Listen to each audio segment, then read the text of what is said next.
আসসালামু আলাইকুম প্রিয় ভিউয়ার্স, আপনারা যারা শখের ঘুঘু পাখি পালন করেন তার কিভাবে যত্ন নেবেন সে বিষয়ে আপনাদের সাথে এসেছি কিছু পরামর্শ করার জন্য।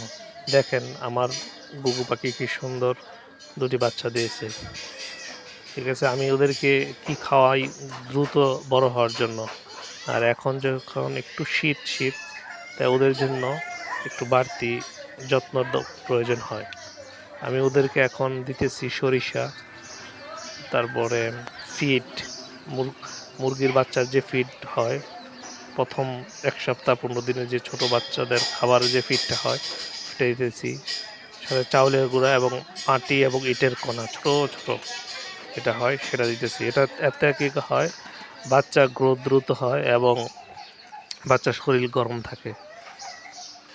কোনো অবস্থাতে চাউল বা এটা সেটা দেওয়া যাবে না। আপনারা যারা বাসায় পালন করেন অবশ্যই ওই দিকটা খেয়াল রাখতে হবে।